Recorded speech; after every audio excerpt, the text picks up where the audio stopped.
कुछ आंकड़ों से समझने की कोशिश करते हैं कि इस टाइम क्रिप्टो में टैक्स का क्या सिचुएशन है। तो हम लोग चलते हैं क्रिप्टो टैक्स को समझने के लिए। ये देखिए, ये फ़िलहाल जो एनालिटिक्स हैं, ये डाटा है कि 437 करोड़ रुपए का जो टैक्स कलेक्शन है वो भारत सरकार ने किया है। और क्रिप्टो ट्रेडर्स के लिए ये थोड़ा सा एआई टूल को लगा करके इस चीज़ को और कड़े तरीके से सरकार वसूलने की तैयारी में। देखिए, इनकम टैक्स डिपार्टमेंट ने जो वीडीए है यानी वर्चुअल डिजिटल एसेट, जैसे कि क्रिप्टो करेंसी, तो क्रिप्टो करेंसी जो है वो वर्चुअल डिजिटल एसेट की कैटेगरी में आती है। और अभी इसमें टैक्स वसूलने के लिए आर्टिफिशियल इंटेलिजेंस को यूज़ किया जा रहा है, यानी कि डाटा एनालिटिक्स टूल का उपयोग करके सरकार अभी पूरे के पूरे डाटा को चेक करती है। तो 2022-23 में लगभग 437 करोड़ रुपए का क्रिप्टो टैक्स वसूला है। और इस टूल का इस्तेमाल कैसा होता है? सबसे पहले ट्रांजैक्शन एनालिसिस करते हैं, यानी क्रिप्टो एक्सचेंज पे जो भी आप लेन देन कर रहे हैं या वॉलेट में जो आपके फ़ंड पड़ा है या फिर पीयर टू पीयर जो भी आपने किसी के साथ में लेन देन किया है। दूसरी चीज़ इसमें डिस्क्रिपेंसी डिटेक्शन है।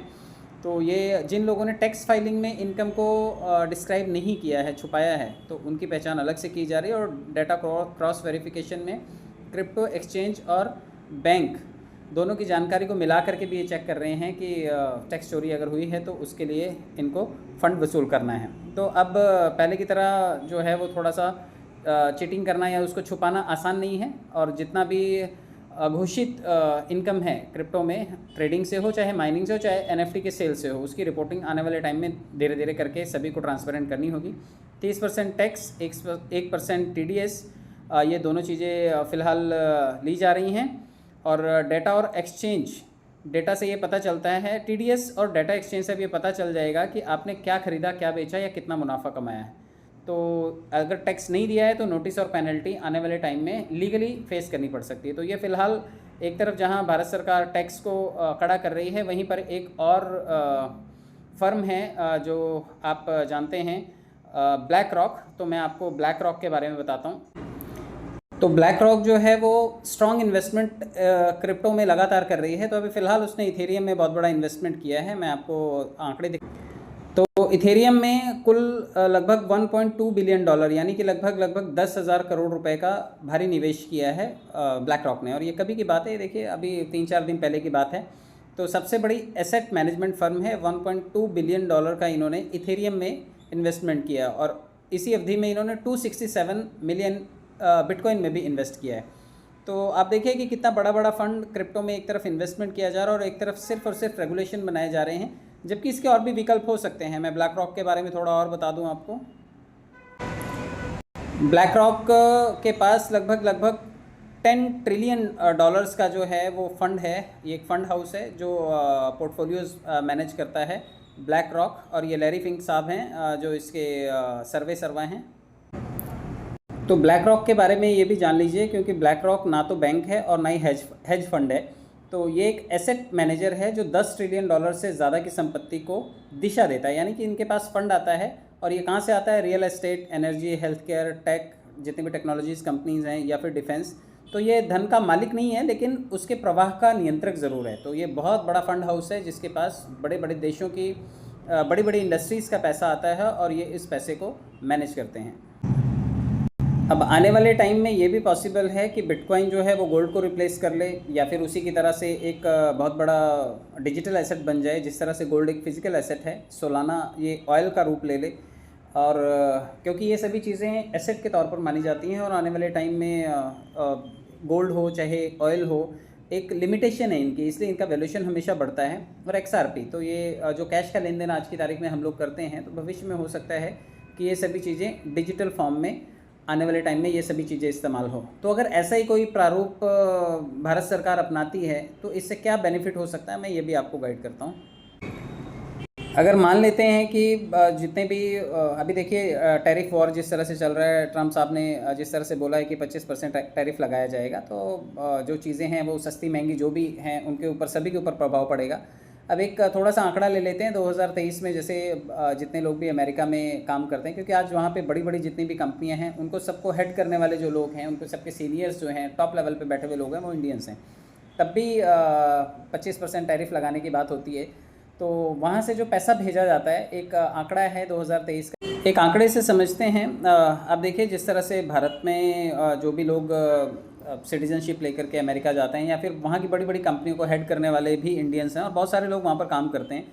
तो हर साल कुछ ना कुछ पैसा वहाँ से जो आता है वो कितना होता है आंकड़ों में, 2023 का एक आंकड़ा है यहाँ पर कि लगभग 125 अरब डॉलर यानी 10 लाख करोड़ रुपया रेमिटेंस के तौर पर यहाँ पर आया जो प्राप्त हुआ। तो इसमें से अकेले अमेरिका से ही लगभग 27 से 30 अरब डॉलर आया।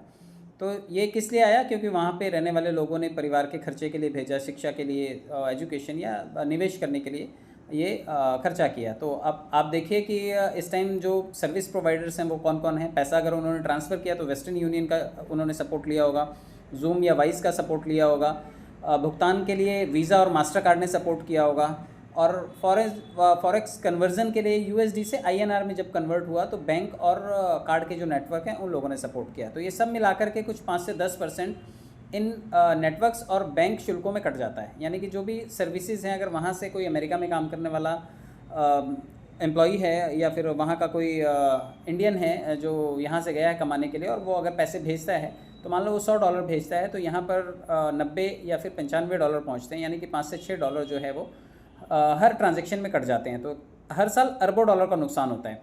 अब एक मोटा मोटा एवरेज पकड़ते हैं कि मान लीजिए कि जिस तरह से स्टेबल करेंसीज़ हैं उनको स्टेबल करेंसीज़ को जैसे यूएसडीटी है उसको बैकअप देने के लिए अमेरिका ने क्योंकि वो लीगल प्रोसीजर्स वहाँ पे बिटकॉइन को और क्रिप्टो करेंसीज़ को रेगुलेट करने के लिए अपना रहे हैं। तो जो रूल्स वहाँ पे बन रहे हैं, मान लेते हैं कि अगर इंडिया भी INR पैक्ड स्टेबल कॉइन बना ले, यानी कि एक स्टेबल कॉइन जो कि ₹1 के बैकअप के साथ में हो, तो ये जैसे यूएसडीटी को बैकअप करने के लिए यूएसडी है, वैसे ही INR को बैकअप करने के लिए या फिर INR बेस्ड स्टेबल कॉइन को बैकअप करने के लिए INR है। तो 1 digital INR token is equal to ₹1। अगर ऐसा कंसीडर कर लें और इसमें अगर लेन देन हो तो कितना कुछ हो सकता है ये आप समझते हैं।